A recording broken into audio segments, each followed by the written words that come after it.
नमस्कार दोस्तों, आप देख रहे हैं माइंड बोध। आज के इस वीडियो में हम पद्म पुरस्कार 2026 को स्लाइड बाय स्लाइड पूरी गहराई और एग्जाम के नजरिए से समझने वाले हैं। ये टॉपिक सीधे सीधे करंट अफेयर्स और स्टैटिक जीके दोनों के लिए बेहद महत्वपूर्ण है, इसलिए एक भी स्लाइड मिस मत कीजिए। चलिए शुरू करते हैं। तो जैसा कि स्क्रीन पर दिख रहा है, आज का हमारा विषय है पद्म पुरस्कार 2026। जी, और ये घोषणा जैसा कि हम सब जानते हैं गणतंत्र दिवस 2026 के अवसर पर की गई है। हाँ, और आज हम सिर्फ विजेताओं की सूची नहीं पढ़ेंगे, बल्कि उसका एक विस्तृत विश्लेषण करेंगे। बिल्कुल, ये समझना बहुत जरूरी है, खासतौर पर जो लोग यूपीएससी, यूपीएसआई, एसएससी या दूसरी राज्य स्तरीय परीक्षाओं की तैयारी कर रहे हैं। सही कहा, उनके लिए तो ये बहुत ही महत्वपूर्ण है। तो चलिए अगली स्लाइड पर चलते हैं। तो सबसे पहले पद्म पुरस्कारों की जो मूल संरचना है उसे समझना जरूरी है। हाँ, स्क्रीन पर 3 पुरस्कार दिख रहे हैं। उनके महत्व के क्रम में सबसे ऊपर है पद्म विभूषण। जी, ये असाधारण और विशिष्ट सेवा के लिए दिया जाने वाला सर्वोच्च पद्म सम्मान है। उसके बाद आता है पद्म भूषण। ये दूसरे क्रम का सम्मान है जो उच्च कोटि की विशिष्ट सेवा के लिए दिया जाता है। और फिर है पद्मश्री, जो किसी भी क्षेत्र में विशिष्ट सेवा के लिए दिया जाने वाला सम्मान है।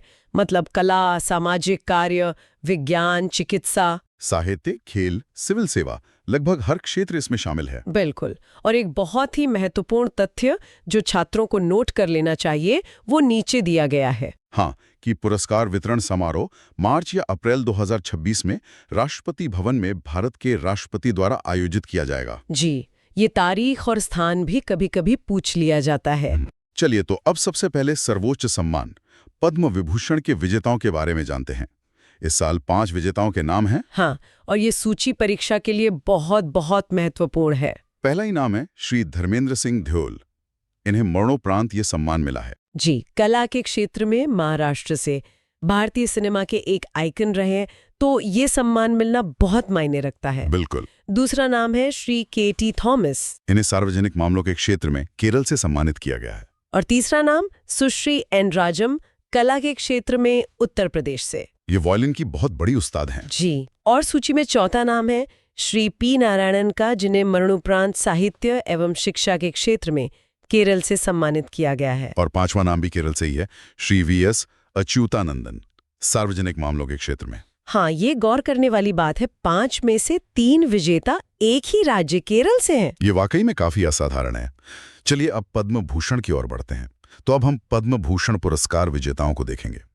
इस स्लाइड में कला और सार्वजनिक मामलों के विजेता हैं। जी, कला यानी आर्ट्स श्रेणी में पहला नाम है सुश्री अलका याग्निक का, महाराष्ट्र से। पार्श्व गायन की दुनिया का एक बहुत बड़ा नाम। बिल्कुल। फिर है श्री ममूटी, केरल से, सिनेमा में उनके योगदान के लिए। और एक और दिलचस्प नाम है श्री पीयूष पांडे। इन्हें मरणोपरांत मिला है। हाँ, महाराष्ट्र से, विज्ञापन और रचनात्मकता के क्षेत्र में। हम अक्सर विज्ञापन को कला नहीं मानते, पर यह सम्मान उसी सोच को बदलता है। सही कहा। और एक नाम है श्री शतावधानी आर गणेश, कर्नाटक से, अवधान कला के लिए। ये क्या है? ये एक बहुत ही अद्भुत और प्राचीन साहित्यिक कला है, जिसमें कलाकार को एक ही समय में कई अलग अलग चीजों पर ध्यान देना होता है। अच्छा। जी, अब सार्वजनिक मामलों की श्रेणी देखें तो श्री भगत सिंह कोश्यारी हैं, उत्तराखंड से। और श्री शिबू सोरेन, इन्हें मरणोपरांत मिला है, झारखंड से। जी, और श्री वी.के. मल्होत्रा, इन्हें भी मरणोपरांत दिल्ली से सम्मानित किया गया है। और आखिर में श्री वेल्लापल्ली नटेसन, केरल से। तो इस सूची में भी काफी विविधता है। पद्म भूषण की सूची को आगे बढ़ाते हुए अब हम कुछ और क्षेत्रों के विजेताओं को देखते हैं। जी, व्यापार और उद्योग की श्रेणी में एक ही बड़ा नाम है, श्री उदय कोटक, महाराष्ट्र के एक बैंकिंग दिग्गज। बिल्कुल। फिर खेल यानी स्पोर्ट्स में श्री विजय अमृतराज का नाम है, जो यूएसए में रहते हैं और टेनिस से जुड़े हैं। हाँ, ये दिखाता है कि विदेश में रहकर भारत का नाम रोशन करने वालों को भी ये सम्मान मिलता है। चिकित्सा यानी मेडिसिन में 2 विजेता हैं। जी, एक हैं डॉक्टर नोरी दत्तात्रेयुडू, जो यूएसए में ऑन्कोलॉजी विशेषज्ञ हैं। और दूसरे हैं श्री कल्पति रामासामी पलानी स्वामी, तमिलनाडु से। और अंत में सामाजिक कार्य की श्रेणी में श्री एस.के.एम. मैलानंदन, तमिलनाडु से। तो पद्म भूषण की सूची यहाँ पूरी होती है। अब हम पद्मश्री पुरस्कारों की ओर बढ़ते हैं, और इसकी शुरुआत हम खेल जगत के कुछ बहुत महत्वपूर्ण विजेताओं से करेंगे। हाँ, और इसमें कुछ बहुत जाने पहचाने नाम हैं, जैसे रोहित शर्मा, महाराष्ट्र से, क्रिकेट। और महिला क्रिकेट से हरमनप्रीत कौर, पंजाब से। भारतीय हॉकी टीम की दीवार सविता पूनिया हरियाणा से। जी। साथ ही प्रवीण कुमार उत्तर प्रदेश से खेल के लिए। और के पजनीवेल पुदुचेरी से इन्हें कोचिंग के लिए मिला है। हाँ, ये भी ध्यान रखने वाली बात है। फिर है बलदेव सिंह पंजाब से खेल। और एक नाम जो मुझे बहुत महत्वपूर्ण लग रहा है वो है व्लादिमीर मेस्टिवेरिश्वली। बिल्कुल, ये बहुत महत्वपूर्ण तथ्य है। इन्हें मरणोपरांत जॉर्जिया से खेल विदेशी कोच के लिए सम्मानित किया गया है। एक विदेशी कोच को भारत का चौथा सर्वोच्च नागरिक सम्मान मिलना, ये बड़ी बात है। जी, इससे सीधे सीधे प्रश्न बन सकता है। अगली स्लाइड में पद्मश्री से सम्मानित कला और सिनेमा जगत की हस्तियां हैं। जी, पहला नाम है श्री प्रोसेनजीत चटर्जी, पश्चिम बंगाल से सिनेमा के लिए। और श्री सतीश शाह, जिन्हें मरणोपरांत महाराष्ट्र से सिनेमा और हास्य के लिए यह सम्मान मिला है। दशकों तक इन्होंने हमें हंसाया है। बिल्कुल। फिर है श्री अनिल कुमार रस्तोगी, उत्तर प्रदेश से रंगमंच और अभिनय के लिए। सुश्री दीपिका रेड्डी तेलंगाना से नृत्य के लिए। श्री निरुद्दीन अहमद असम से कला। और श्री चिरंजी लाल यादव उत्तर प्रदेश से कला। इस स्लाइड के नीचे एक नोट भी दिया गया है। हाँ, ये बहुत जरूरी है। लिखा है सुश्री अलका याग्निक और ममूटी को पद्म भूषण मिला है। ये स्पष्टीकरण इसलिए है ताकि छात्र पद्मश्री और पद्म भूषण के बीच भ्रमित ना हो। सही, क्योंकि ये दोनों भी कला जगत से ही हैं। इस स्लाइड में हम 3 श्रेणियों को कवर करेंगे: चिकित्सा, विज्ञान और विदेशी या एनआरआई विजेता। जी, चिकित्सा एवं विज्ञान श्रेणी में पहला नाम है सुश्री आरमिंदा फर्नांडिस का, महाराष्ट्र से दवा के क्षेत्र में। फिर हैं श्री विजनेथन कामुकोटी, तमिलनाडु से विज्ञान। डॉक्टर पद्मा गुरमेथ, लद्दाख से दवा के क्षेत्र में। और श्री ए मुथुनायगम, केरल से विज्ञान। अब जो अगली श्रेणी है विदेशी या एनआरआई वाली, ये एग्जाम के लिए बहुत ही महत्वपूर्ण है। हाँ, इससे अक्सर सवाल आते हैं। पहला नाम है प्रोफेसर लाज क्रिश्चियन कोच, जर्मनी से कला के क्षेत्र में। फिर श्री सुश्री लुडमिला विक्टोरोवना खोखलोवा, रूस से साहित्य के क्षेत्र में। श्री प्रतीक शर्मा, यूएसए से दवा के क्षेत्र में। और श्री व्लादिमीर मेस्टविरिश्विली, जॉर्जिया से खेल।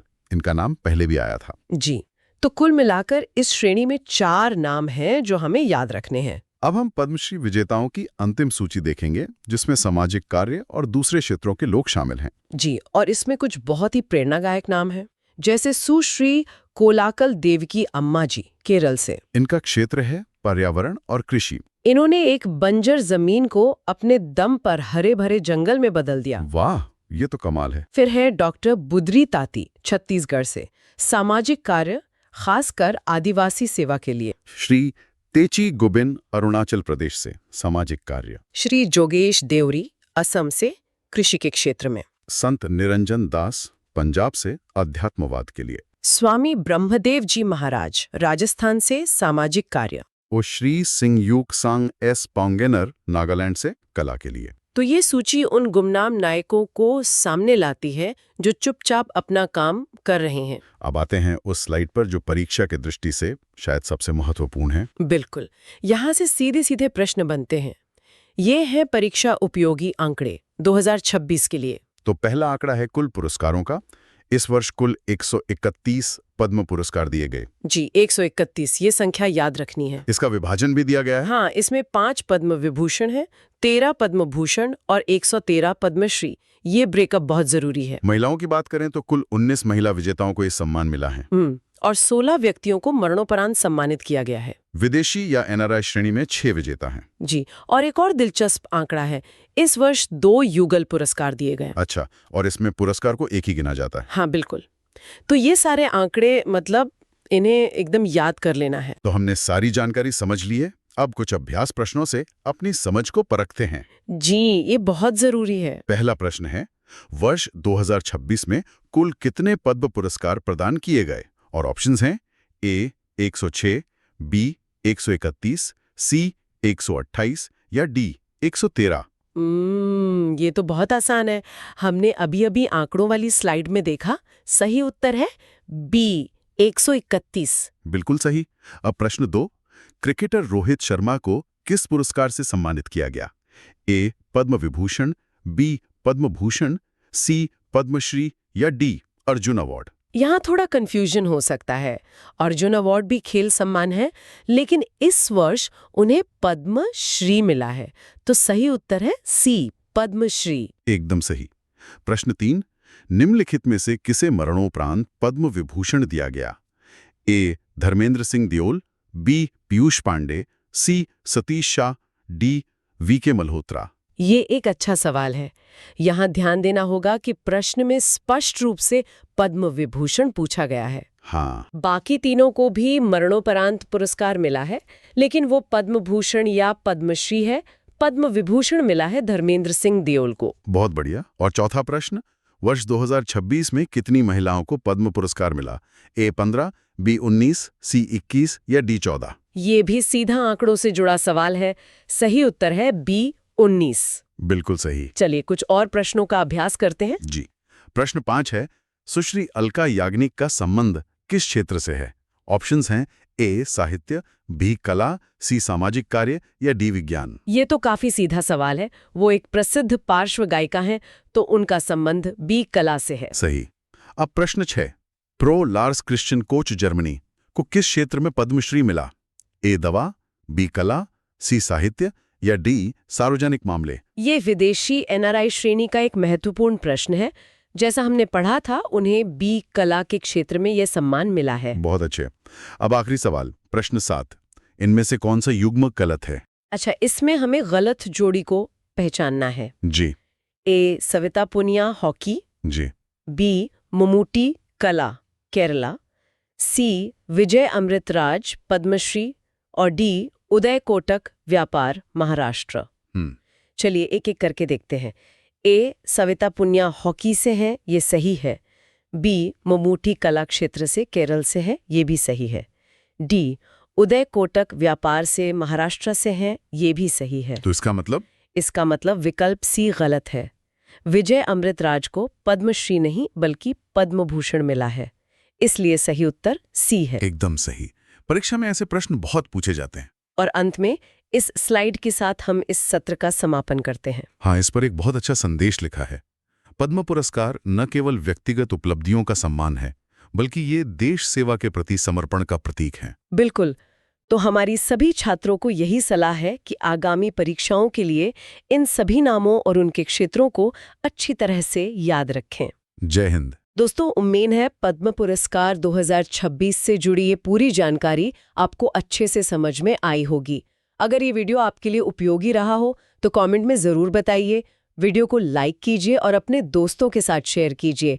ऐसी ही एग्जाम ओरिएंटेड डीप एक्सप्लेनेशन के लिए माइंड बोथ के साथ जुड़े रहिए। जय हिंद।